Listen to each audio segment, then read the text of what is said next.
Mhm. Welcome back, everybody. I'm Sean LaFlock. I'm with Scott Hagnes. This is Conversations, Fitness, Wellness, and Longevity. Scott, how's it going today?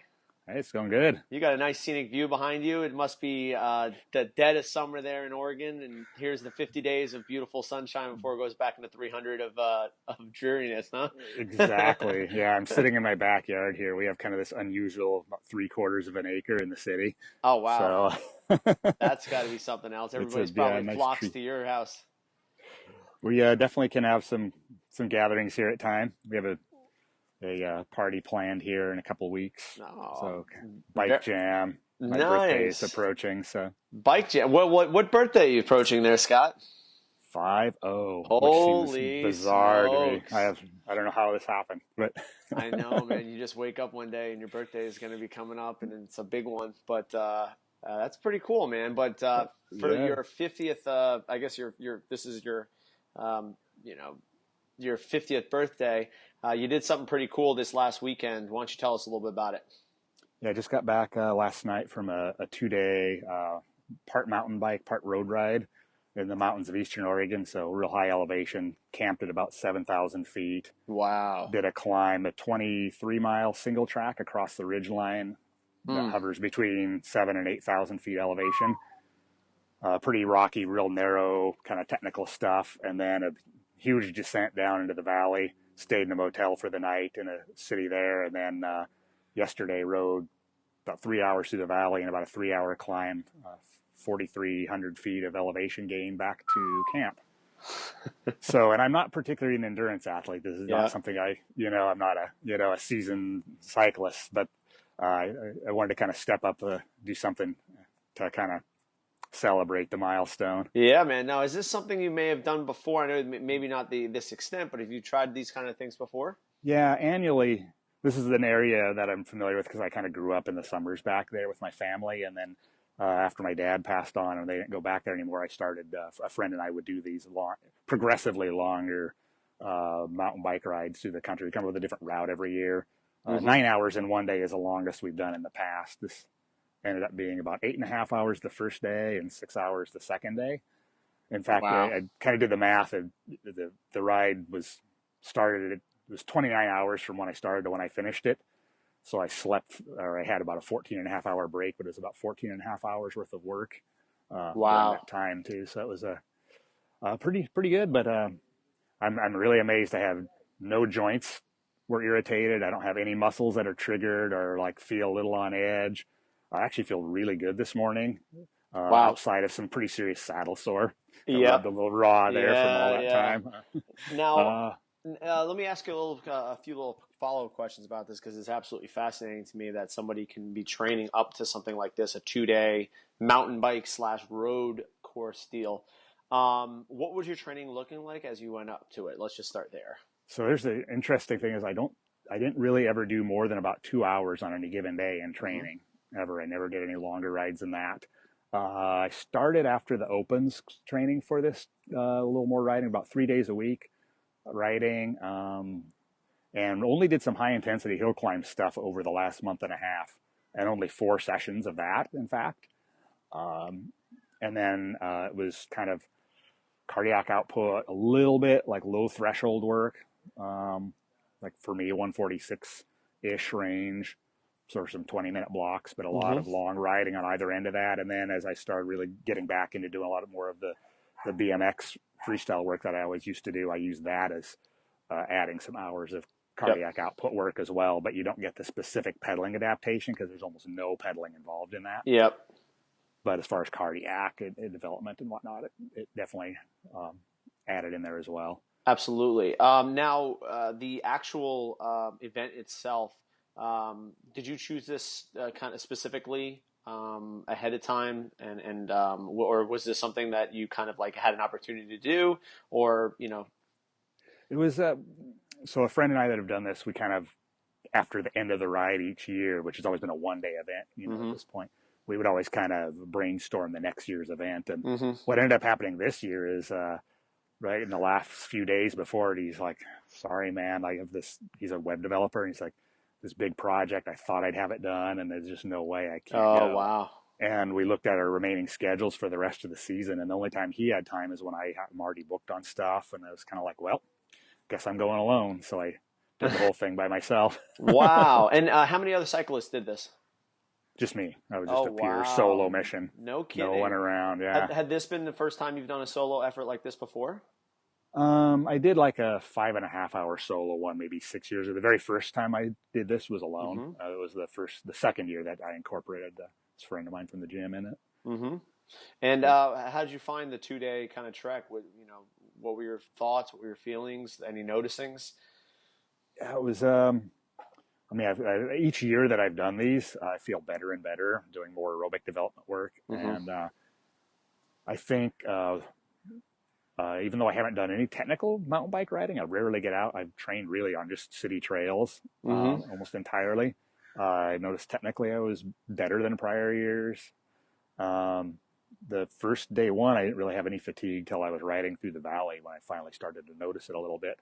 And then day one, day two, headed out a little after 6 in the morning and felt good at first. Had some fatigue kind of hit early on, but then what was interesting when I got onto the hill.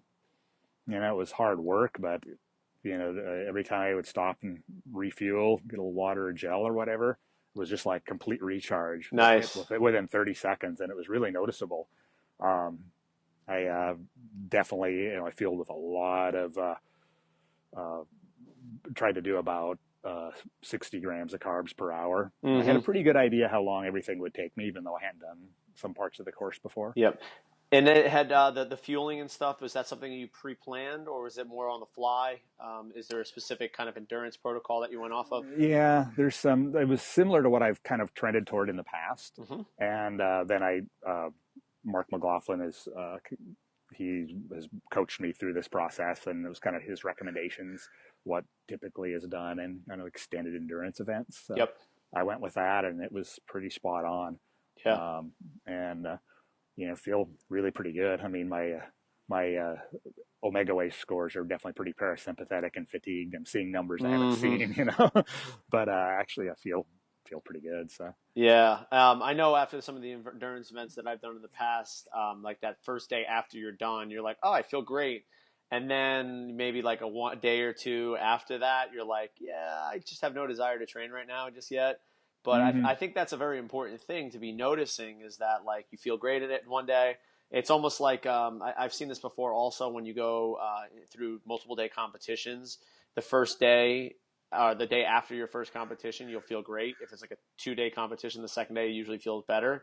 The Mm-hmm. third day, we'll start to kind of be like, yeah, I'm a little over this. And then even after the day after that, you're like, I'm completely spent right now. So just to kind of Yeah, put in perspective what, this 2 day bike event had done for you versus what people will do on multiple day events, whether it's ultra marathons or ultra endurance, or even something like the CrossFit Games where they're going almost an entire was it Wednesday, Thursday, Friday, Saturday, Sunday, it's like 5 days. Yeah. I mean, you mean you might go through an entire like omega Oh wave yeah. cycle in that time, which Yeah. really makes it crazy to think about how these guys are able to tolerate this kind of volume and intensity and that kind of stuff.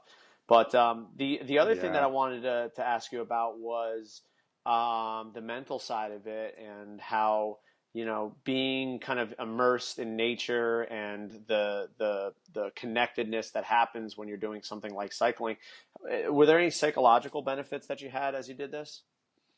I noticed a few things. So the one thing, so day one was the 23 mile single track, and I realized, at some point I was like, wow, I can't.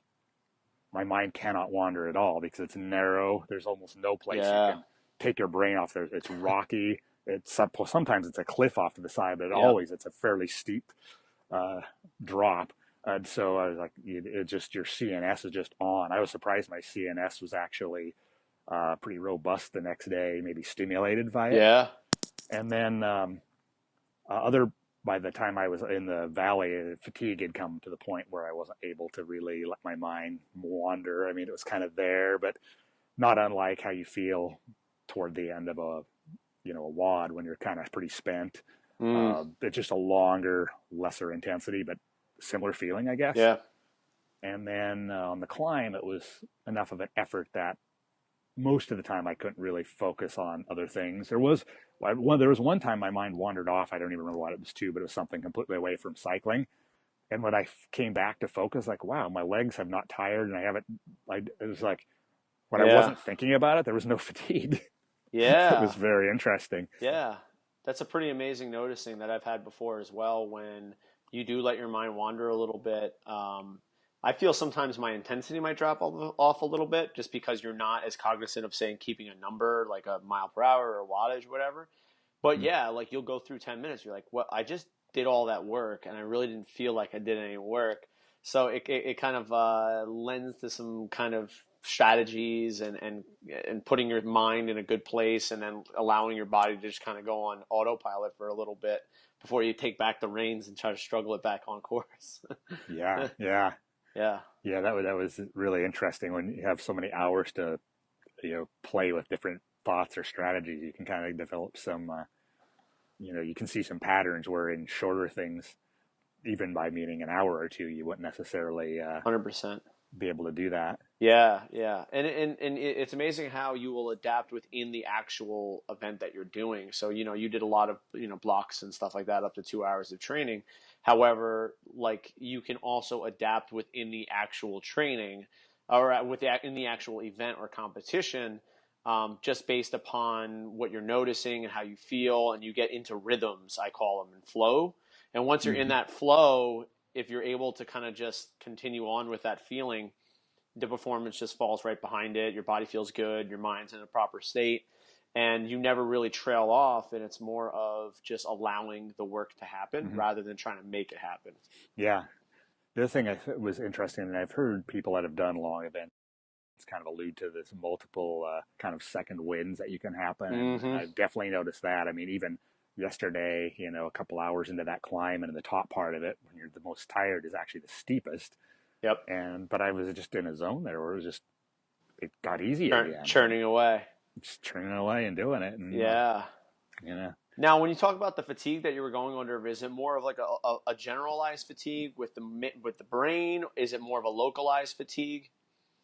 I didn't really get a lot of localized fatigue except some in the low back from holding that Yep. position. Yep. I had to stop and shake out for a moment. Mm-hmm. The legs I never got heavy legs or like they didn't have a go. I mean, there's definitely times they burned some, but never tolerable where it kept increasing.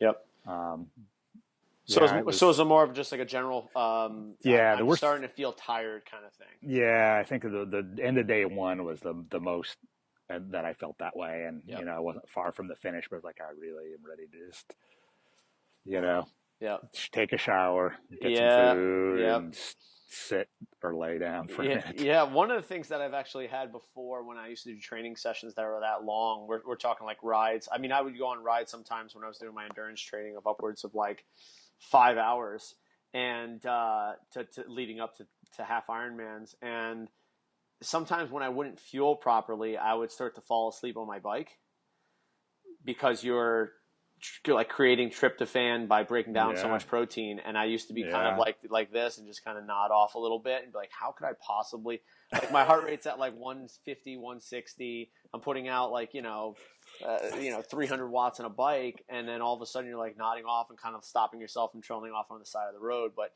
it's amazing how your body will over a prolonged amount of time do some weird and funky things, whether it's huge performance gains or whether it's complete breakdowns, and you're like, how could this possibly happen?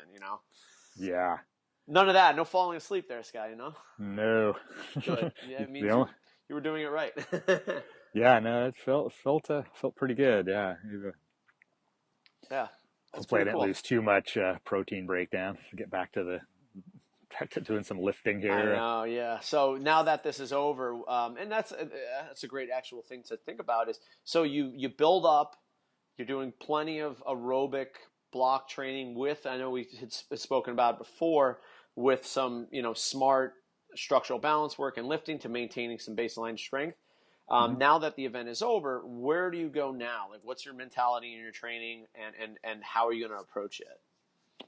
Yeah, so and I'm going back to doing my own programming now because I Mm-hmm. have some things I want to play with. So I'll probably take this week as just see how I feel, how it goes. But my immediate goal here now before the rain starts, which is about mid-October, is to my other 50th birthday project is a web edit, 2 to 3 minutes of me writing, doing some BMX stuff. So I've got a bunch Mm. of new things.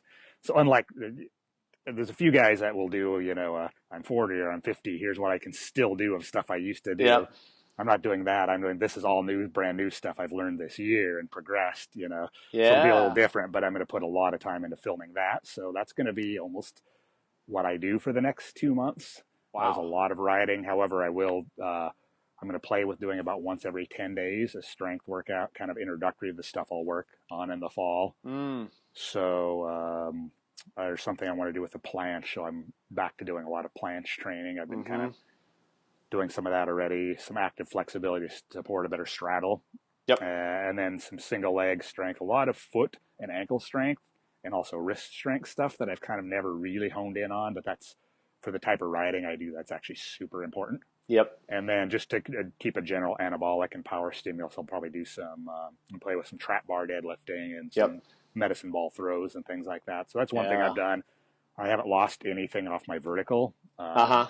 during this whole endurance phase. So I know, you get a lot of times you'll get that fiber, transition that'll happen in doing a lot of Yeah. endurance training. But Yeah. between doing some smart power cleans, jump squats, medicine ball throws, and just jump training, I haven't lost anything there. So Yeah, that's pretty cool. And that was actually something I was going to ask you while you do this kind of transitionary phase. Are there some areas that you're going to do as a baseline test? You mentioned the vertical jump. Are there any areas that you, or any other modalities or testing protocols that you'll use to see what happens throughout this protocol or this phase? well, like with the once every 10 days work, Yeah, I mean, or well, that, but obviously you're gearing toward more of a technical proficiency deal right now. Mhm. But as you go into a transitionary phase, and then as you go into the fall training, will there be some things that you test out to make sure or to objectively see what these new training protocols might do for you? Oh, yeah, I think and I'll over the next week I'll kind of see where I'm at with the planche.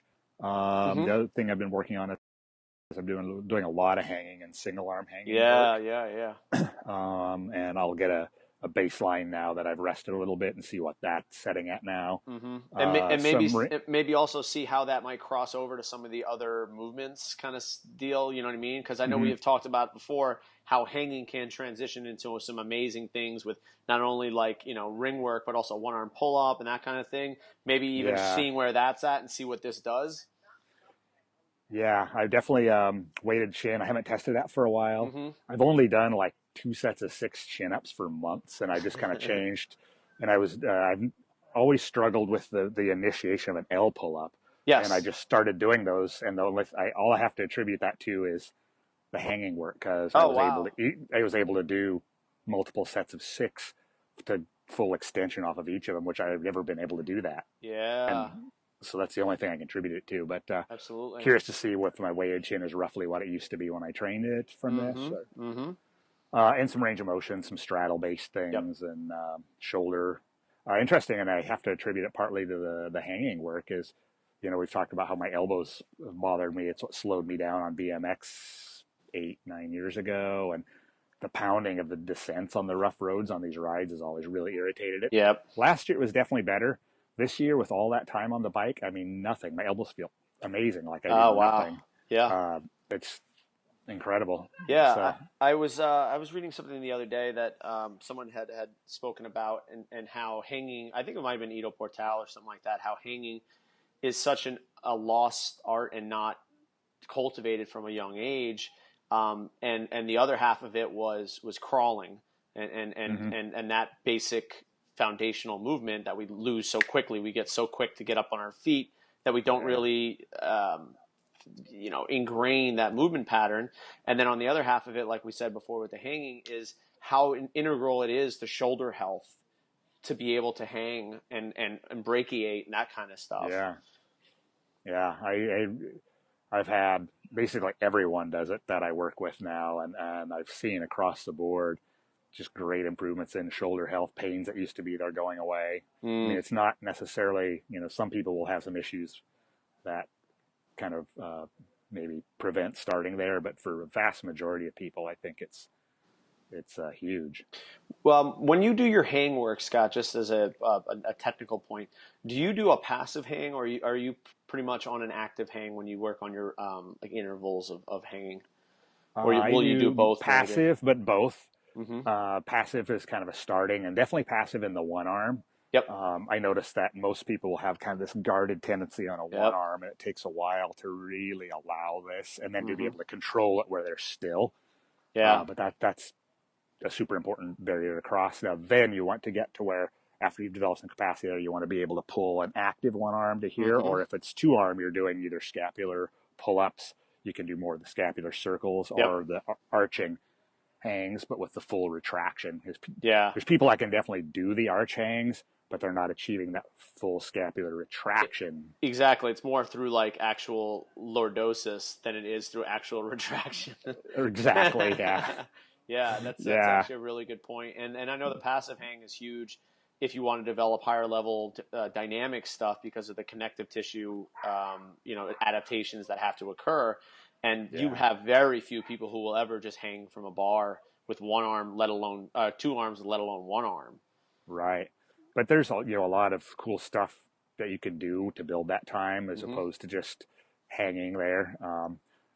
The hanging challenge is always a good reference to go back to if anybody wants to look up some stuff. The Cool. later stuff in there, you really have to be prepped for. Yeah. But some of this, the side to side swing is great to kind of articulate, especially if you've done kipping pull ups. Your body is, developed some capacity to do that Hmm. dimension.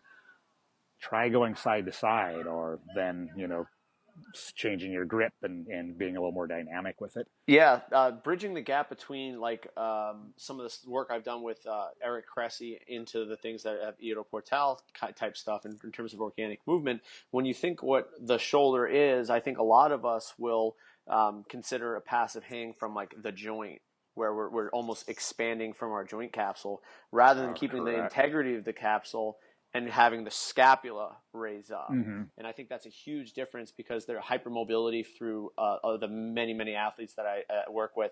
But that is where you want the movement from. And I think for a lot of us that were very overdeveloped through our shoulder girdle, the pec minor, it's hard for us to get the sensation of allowing that to come up. But the Mm-hmm. hanging almost necessitates that. Exactly. Yeah, that's a very important distinction. And a lot of times I like the wall slides where you kind of cue that upward Yeah, rotation, and I'll have someone do that. We'll yeah. cue the Even scapula even holding on, manually. yeah, yeah. A lot of times on all this hanging work, if it's someone I'm working with directly, I'm nearly always having to cue scapula, especially with whether it's the retraction or the Hmm. upward rotation and elevation. It takes some tactile feedback, and a lot of Yeah. times, or other times, you have to kind of make sure that you're not riding that ball popping forward in the socket, which is another Yeah, that's the one I thing you'll suffer. see on That's the some one of I it. suffer from. That I'm still Yeah, working toward. And actually, that's a good point. So, what are the some of the tactics that you use to reinforce a good shoulder pack position while also being overhead? I think sometimes it's just allowing the person to know what it feels like. In a Mm-hmm. lot of cases, people can activate the correct musculature to keep it there. They just don't really know how to do it until you actually show them how Cue. Yeah. and cue them. Now, there's some cases that maybe that doesn't work. Yep. And so then you can do a few things. You can keep them back from the range of motion that happens at, so it may Mm-hmm. be more of an active hang. Mm-hmm. And then also remember too that if someone has unstable shoulder from dislocations and things, they Yeah. may not be able to do the Yep. passive hang. They're going to have to stay in more of an active for it to be safe. Mm-hmm. But then there's some other drills I'll also use to kind of reinforce that. It's like extended kettlebell arm Yep. bars. Uh, can be a really nice one as May- long as ha- it's done ha- half correctly. half Turkish get up type stuff. Yeah, yeah. Yep. Sometimes complexing those or proceeding with one and then moving into Mm-hmm. the other. Mm-hmm. Yeah, actually, one of the things that I also kind of play with also is just doing the movement submaximally. I think we do so much in the sport that we do, sport of fitness. We always go to failure with everything that we do. So it almost forces you to recruit bad range of motion or bad movement pattern when you do go to failure, rather than keeping it submaximal and increasing the capacity with perfect repetitions. Yeah, exactly. One protocol I'll use with a lot of folks is they'll find out what their max is, and then I give them like repetitions of like 60% of it or Mm, so. yeah. It tends to stay pretty far back of, submaximal effort, Yep. and just building time there. Yep. Which again, on the the athlete side, you're like, I want to do more. I want to do more. I can do more. I mean, I'm not really feeling it.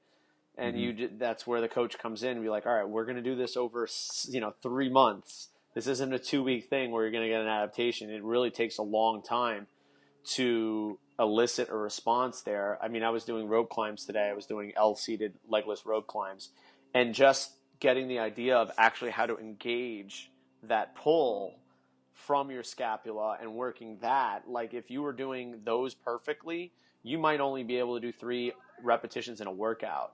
Whereas if you wanted to push it, you could probably do upwards of, like you said, about 40% more. But what are you Hmm. really training? You're training yourself to do bicep curls up a rope. You're not actually training yourself to do good, solid scapular movements. So it's a Right. big, paradigm shift when it comes to training versus, uh, uh, training work capacity versus training movement capacity. So Hmm. very cool. Yeah. Yeah. So Yeah. One other thing I think is really interesting about the hanging, I wanted to, before we move on, yeah, I wanted to just touch on is, and I don't know if you've seen this, but a lot of people that have poor breathing patterns, don't know how to use their diaphragm effectively, will yeah. often engage a bit of a panic response in the passive hang. Have you encountered that? By panic response, what do you have from there? What kind of Well, at least symptoms will you see? almost a racing heart, feelings of anxiety Uh, from just inability to let go in that position. yeah. Similar to what you'll often see, the couch stretch, or as I've always called it, the death stretch, Yep. can elicit a similar. Yeah, I'll see that also in handstand work. Um, like, you'll have a person who is strong, fit, and then you're like, all right, it's time to go upside down, and they're like, ah! Yeah. And they just, it's like you said, it's a fear response. I guess, taking a step further, what you were talking about, there definitely is a sympathetic response, and it Hmm. associates it with the diaphragm. And when your diaphragm is not in the right position, it's almost impossible for you to keep good shoulder position. And I think that's one of the things that I progress people in is, can you keep your rib cage down, and can you get into shoulder flexion? If you Hmm. can't, that's where we're going to spend some time. And actually, you had mentioned a few weeks ago how a lot of the youth athletes that you'll work with, you'll work just basically core control for start. And Hmm. I've started integrating that with just the warm up, and we'll do dead bug holds, not even in an extension or anything like that. You're just going to hold that position, and Right. then we warm up and prep with that, and then we'll go into the higher level movements. But the quality of work is so much better because now they're foundational work is set, and then as they move on from there, it's just better quality. Yeah. Absolutely. Yeah. So Cool. yeah. Well, I think that's good for today, Scott. We're about the half-hour mark. So Yeah. it That's was solid. very cool listening to the experience that you had, and I know that you'll probably get more and more out of this experience as the days come and you start to reflect on some of the things that you experience. Right. Yeah. It was pretty fresh. I was still writing right now, 24 hours ago. I know, right? But yeah, Yeah. I think that's just the way the brain works, and you're going to have those Yeah. aha moments every once in a while from here on out. So congratulations on the ride there, Scott. Awesome. Thanks. Cool. All right. A So lot of fun. I'm Sean LaFlock. You can reach me at Sean@CrossFitDelryBeach.com. I'm Scott. You can reach me at scott@crossfitportland.com. Very cool. Okay, guys. We'll see you next time. All right. Later. Bye.